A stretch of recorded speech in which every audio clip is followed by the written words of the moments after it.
जिस गन्ने से गुड़ इतना काला होता है उसकी चीनी इतनी सफेद कैसे हो गई? केमिकल्स उसमें डाले जाते हैं। और मैं एक चीनी मिल के अधिकारी जो मैनेजर है, मैं उनकी बात आपको बता रहा हूं। उन्होंने कहा कि मुझे लगभग 12 साल हो गए चीनी मिल में काम करते हुए, और जब से मैंने काम करना शुरू कर दिया चीनी मिल में, तभी से मैंने घर में चीनी लाना ही बंद कर दिया। मैं तब से अपने बच्चों को चीनी खिलाता ही नहीं हूं, जबकि नौकरी से सैलरी वहीं से मिलती है, मगर चीनी नहीं। मैंने कहा कि आखिर कौन सी घटना घटी जिसके कारण से आपने ऐसा किया?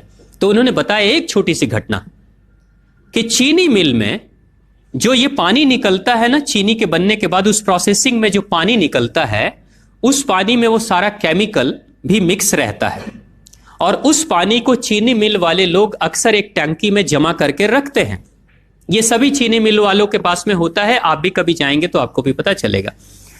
वो टंकी में वो पानी रखा जाता है, लेकिन रोज रोज प्रोसेसिंग हो रहा है, रोज चीनी बन रही है, रोज बहुत सारा पानी आ रहा है, तो आखिर कब तक? एक टंकी की क्षमता है ना, कितने दिनों तक वो टंकी खाली रहेगी? भर जाती है, भरेगी तो फिर क्या करेंगे? खाली करना है। तो क्या किया था चीनी मिल के लोगों ने? सोचा कि छोड़ो ना, अब कहां जाएंगे उसको फेंकने के लिए कहीं दूर, क्योंकि अब उतनी बड़ी टंकी जिसमें हजारों गैलन पानी है, उसके लिए ट्रांसपोर्ट में कितना खर्च आएगा, तो बेहतर होगा रात के अंधेरे में कहीं खेत में डाल देते हैं। क्योंकि जनरली फैक्ट्रियां तो होती हैं ऐसे ही बिराने में, तो कहीं डाल देते किसी खेत में, क्या पता चलेगा पानी है कि चीनी मिल का पानी है क्या है। तो ये सोचकर मैनेजमेंट वाले लोगों ने रात में ही उस पानी को खेतों में छुड़वा दिया, और नतीजा यह हुआ कि उस खेत की सारी फसल जल गई, मिट्टी बंजर हो गई। और जब किसान पता करने लगा कि आखिर क्या हुआ मेरे खेत में, जब चेकअप कराया वो मिट्टी का, तो पता चला कि इसमें तो चीनी मिल का जो वेस्ट मटेरियल है वो डाला गया है।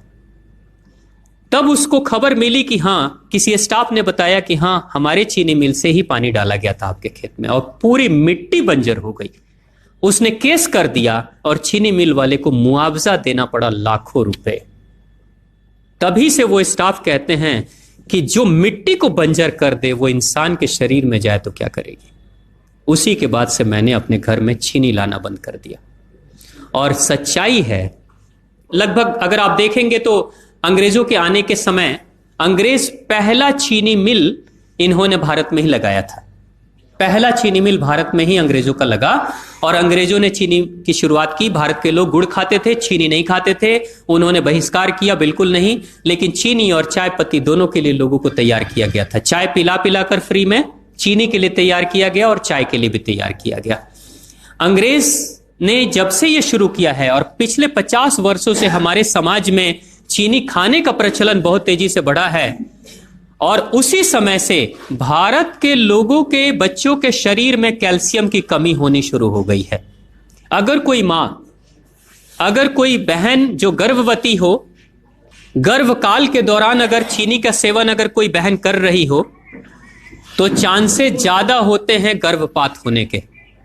कोई मां अगर बच्चे के जन्म से पहले 1 साल पहले से ही चीनी छोड़ दे और सामान्य भोजन करे, अपना ही दूध बच्चे को पिलाए, और कम से कम 5 साल तक बच्चे को चीनी ना खिलाए, खुद को चीनी ना खिलाए, उस बच्चे को कभी भी ऑस्टियोपोरोसिस की समस्या नहीं हो सकती। कैल्शियम की कमी उसके शरीर में कभी नहीं होगी। चीनी जब जाती है आपके शरीर में, तो बाहर जब निकलती है तो अकेले नहीं निकलती, कैल्शियम लेकर निकलती है। चीनी कैल्शियम लेकर निकलती है, हड्डियों को गलाकर निकलती है। और जिसके शरीर में कैल्शियम की कमी हो जाती है, उसके शरीर में मैग्नीशियम, पोटेशियम, आयरन सबकी कमी हो जाती है। कैल्शियम वो तत्व है कि जिसके शरीर में कम हो जाए, सारे तत्व कम हो जाएंगे, और कैल्शियम की कीमत पे चीनी हम खाते हैं। भारत, पाकिस्तान, बांग्लादेश, नेपाल, ऐसे कुछ देशों के अलावा दुनिया के बहुत सारे ऐसे राष्ट्र हैं जहां चीनी का इस्तेमाल ही नहीं होता। आज भी चीनी खाते नहीं, बहुत सारे देश नहीं खाते बिल्कुल। आप गुड़ खाया करिए, वो ज्यादा बेहतर है, चीनी को छोड़िए।